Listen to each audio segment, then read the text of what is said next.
Sir ಹಿಂದೆ meet ಪ್ರಕರಣ ಆದ ತಕ್ಷಣ ಒಬ್ಬ ಇವ್ರನ್ನ ಯಾರನ್ನ ಫಿಲ್ಮ್ ಸ್ಟಾರ್ನ ಮಹಿಳೆಯ ಸ್ಟಾರ್ನ ಬ್ಯಾನ್ ಮಾಡಿದ್ರಿ. ಇದು ಕೊಲೆ ಪ್ರಕರಣ, ಅದು ಇನ್ನೂ ಆಕ್ಷನ್ ತೆಗೆದುಕೊಳ್ಳಿಕ್ಕೆ ಹಿಂದೆ ಮುಂದೆ ನೋಡ್ತಿರೋದು ಯಾಕೆ ಸರ್?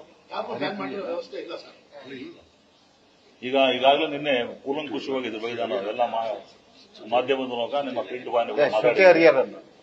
ಆ ಹಿಂದೆ ಆಗಿದ್ದ ಪ್ರಕರಣನೇ ಬೇರೆ, ಈ ಪ್ರಕರಣನೇ ಬೇರೆ. ಯಾಕಂದ್ರೆ ನಿನ್ನೆ ಬಹಳಷ್ಟು ಜನ ಕಂಪೇರ್ ಮಾಡಿದ್ರು. ಬಾಲಿವುಡ್ ಅಲ್ಲಿ ಸಂಜಯ್ ದತ್ ಆಗಿತ್ತು, ಸಲ್ಮಾನ್ ಖಾನ್ ಆಗಿತ್ತು, ಅದೇ ಬೇರೆ ಇದೇ ಬೇರೆ. ಇದು ಕೊಲೆ ಪ್ರಕರಣ ಆಗಿದ್ರಿಂದ ಇದು ಕಂಪ್ಲೀಟ್ ಪೊಲೀಸರ ಜವಾಬ್ದಾರಿ ಇದೆ.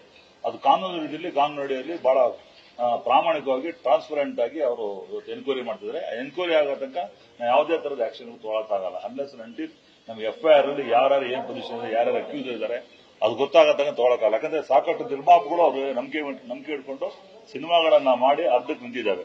ಕೋಟ್ಯಾಂತರ ಬಂಡವಾಳ ಹಾಕಿದ್ದಾರೆ. ಬಂಡವಾಳ ಆಗದ ನಿರ್ಮಾಪಕರ ಚಿಂತನೆ ಕೂಡ ಮಾಡಬೇಕಾಗುತ್ತೆ.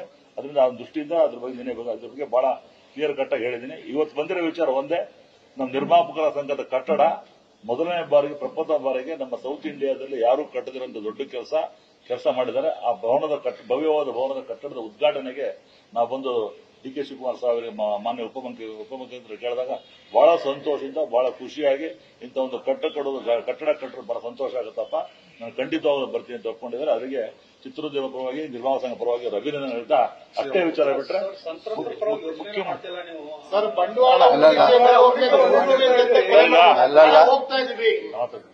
ಸಂತ್ರಸ್ತರ ಬಗ್ಗೆ ಫಸ್ಟ್ ನಿನ್ನೆ ಮಾತಾಡಿದ್ರೆ ಫಸ್ಟ್ ನಾವು ಸಂತಾಪ ಸೂಚನೆ ಮಾಡಿದ್ದು ಅವ್ರ ಬಗ್ಗೆನೇ ನಾವು ಕಾಳಜಿ ವಹಿಸಿದ್ದು ಇಲ್ಲ ಅಂತೆ.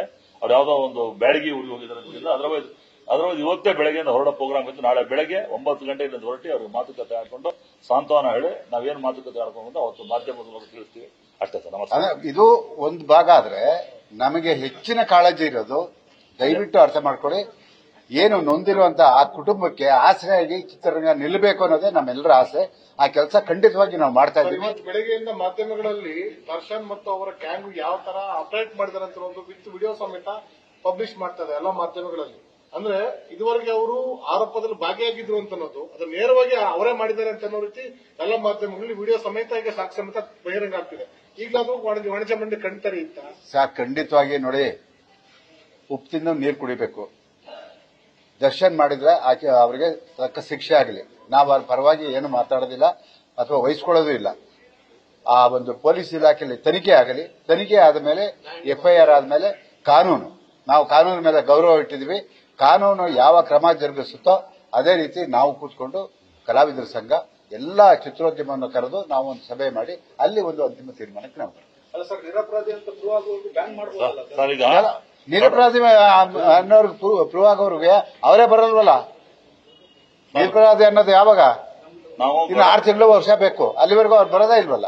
ನಿನ್ನೆ ಖಂಡಿಸಿದ್ವಿ ನಿಜ. ನಾವು ಯಾವುದೇ ಕಾರಣಕ್ಕೂ ತಪ್ಪಿತಸ್ಥರಿಗೆ ಶಿಕ್ಷೆ ಕೊಡ್ಲಿ ಅಂತ ಹೇಳ್ತೀವಿ ಹೊರತು ನಾವು ಯಾವತ್ತೂ ಇಲ್ಲ ಅಂತ ಹೇಳಿಲ್ಲ. ಕಾನೂನು ಸುಪ್ರೀಂ, ಲಾ ಇಸ್ ಸುಪ್ರೀಂ ಕಾನೂನು ಮುಂದೆ ನಾವ್ಯಾರು ಇಲ್ಲ, ನಾವು ಇಲ್ಲ, ನೀವಿಲ್ಲ. ಅವ್ರೇನ್ ನಿರ್ಧಾರ ತಗೊಳ್ಳೋದು ತಕ್ಕಂತ ನಾವು ಕೂಡ ಅದನ್ನ ಮಾಡುವಂತ ಕೆಲಸ ಮಾಡ್ತೀವಿ ಅಂತ ಈಗಾಗಲೇ ಪತ್ರಿಕೆ ಮಾಧ್ಯಮ ಹೇಳಿದ್ದೀನಿ. 100% ಮಾಡೇ ಮಾಡ್ತೀವಿ ಸರ್.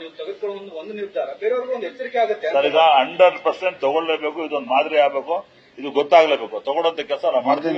ನಮ್ದು ರೀತಿ ಇದೆ, ಆ ರೀತಿಯಿಂದಲೇ ಕಟ್ಟುನಿಟ್ಟಾಗಿ ಕಾಂಕ್ರೀಟ್ ಆಗಿ ಮಾಡುವಂತ ಕೆಲಸ ಮಾಡಿದ್ವಿ ಸರ್. ಸುಮ್ಮನೆ ಏನೋ ತಗೊಂಡು ನಾಳೆ ಮಾಡೋ ಕೆಲಸ ಮಾಡೋದಿಲ್ಲ. Thank you. ನ್ಯೂಸ್ ಫಸ್ಟ್, ನಿರ್ಭೀತಿಯಿಂದ ನಿಮ್ಮ ಪರವಾಗಿ.